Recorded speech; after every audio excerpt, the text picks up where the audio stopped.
अब आते हैं इस सवाल पर कि भारत और इंडिया में से क्या सही है। संविधान सभा में इस पर खूब बहस हुई थी।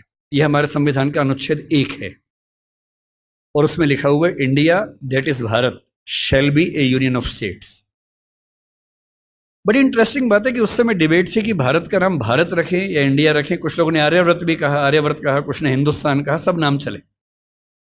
अंत में सहमति बनी कि नहीं, भारत और इंडिया ही ठीक है। नेहरू जी ने खुल के तो नहीं, पर नेहरू जी के पर्सपेक्टिव से जो बात वहां पर ज्यादा आई वो ये थी कि हमारे संविधान के बनने की प्रक्रिया में जो बहुत सारे एक्ट थे जो अंग्रेजों ने बनाए थे, जैसे इंडिया इंडिपेंडेंस एक्ट 1947 का है, 1935 का एक्ट था, उन सब में इंडिया का इस्तेमाल था। उस समय के भारत की तरफ से जो समझौते अंतर्राष्ट्रीय थे उन सब में इंडिया नाम था। पश्चिम की दुनिया हमें इंडिया के नाम से जानती थी, अमेरिका हो, फ्रांस हो, कोई भी हो, सब इंडिया जानते थे। नेहरू जी का मिजाज जो था वो ये भी था कि हमें ग्लोबल पर्सपेक्टिव में चीजों को देखना है, पूरी दुनिया से संवाद करना है, क्योंकि उनकी रुचि अंतर्राष्ट्रीय मुद्दों में ज्यादा थी, बहुत ज्यादा थी। मेरे ख्याल से इन सब वजहों से तय हुआ कि हम अपना नाम इंडिया रखेंगे, पर इंडिया के बराबर महत्व भारत का भी रहेगा। तो लिखा गया India that is Bharat. India जो कि भारत है, राज्यों का एक संघ होगा। 4 दिन पहले की बात है, मैं हॉलैंड में एक टैक्सी में बैठा हुआ था।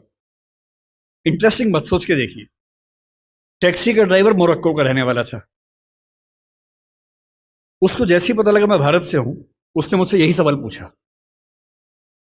उसने कहा कि यू आर फ्रॉम इंडिया? मैंने कहा yes. We are listening to a debate India और Bharat, what do you think? मैं बड़ा चकित कि ये मोरक्को का आदमी हॉलैंड में रहता है, इसके मन में ये सवाल आ रहा है। तो मैंने कहा कि ये तो राजनीतिक कारणों से हुआ है, लेकिन बात अपने आप में सही है। मैंने कहा जैसे बॉम्बे मुंबई हुआ, मुझे खुशी हुई, क्योंकि मुंबई की आबादी के लिए मुंबई में जो मजा है वो बॉम्बे में नहीं है। बॉम्बे तो अंग्रेजों ने नाम दिया था। कोलकाता को कैलकाटा अंग्रेजों ने किया, तो बंगाल के लोगों ने कोलकाता कर दिया उसको। दिल्ली को दिल्ली के लोगों ने दिल्ली कर दिया, दिल्ली ही बना के रखा हुआ है, DILLI, ये होना चाहिए। काहे के दिल्ली भाई, हम क्यों दिल्ली बोलेंगे दिल्ली को? ये सारे तर्क अगर सही हैं, अगर बर्मा का नाम म्यांमार होना सही है क्योंकि उनकी जनता की आवाज तो म्यांमार में है, बर्मा में नहीं है। श्रीलंका और सीलोन की डिबेट में वो अपने आप को सीलोन ना मानना चाहिए, श्रीलंका मानना चाहें, क्योंकि उनकी भाषा श्रीलंका बोलती है। तो मेरे मन में सवाल बड़ा साफ आता है कि भारत इंडिया क्यों होना चाहिए। मैं फिर स्पष्ट कर दूं, मैं सरकार के पक्ष में नहीं बोल रहा हूं, मुझे उनसे रत्ती भर मतलब नहीं, मैं एक विचार की बात कर रहा हूं। और मैं जब संविधान पढ़ाया करता था, अनुच्छेद 1 पढ़ाते हुए मैं हमेशा बोलता था कि मुझे चुभन होती है ये पढ़ते हुए कि इंडिया दैट इज भारत। दोनों ही लिखने थे तो भारत दैट इज इंडिया कर देते। अगर दोनों ही लिखने थे, ठीक है, दोनों रखें, क्या दिक्कत है। इंटरेस्टिंग बात इसके बाद है, मोरक्को के उस ड्राइवर ने उसके बाद पता है क्या कहा, हिंदी में अगर बताऊं, बोले अच्छा अच्छा ये मामला है, अब समझ में आया। फिर बोले कि बड़ी इंटरेस्टिंग बात है, हमारा नाम मोरक्को पड़ गया फ्रेंच लोगों की वजह से।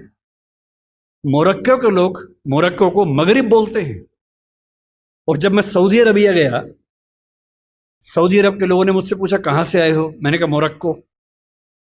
उन्होंने इस भाव से देखा कि मैं पागल हूं, बोले नहीं, मगरिब से आए हो।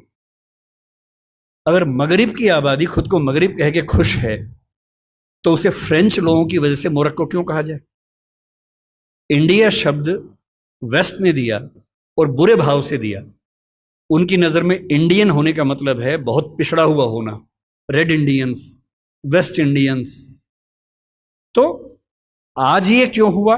मैं समझता हूं कि राजनीतिक निहितार्थ है और उस राजनीति में मेरी रुचि जरा सी भी नहीं है, लेकिन ये आज हो या कभी भी हो, मैं इस पक्ष में हूं कि देश का नाम देश की भाषा में होना चाहिए और देश की भाषा भारत के पक्ष में है। आप इंडिया भी रख लीजिए, इंडिया दैट इज भारत के बदले भारत दैट इज इंडिया मेरी पहली पसंद होगी। मुझे इंडिया से दिक्कत नहीं है, पर भारत मेरी पहली मोहब्बत है।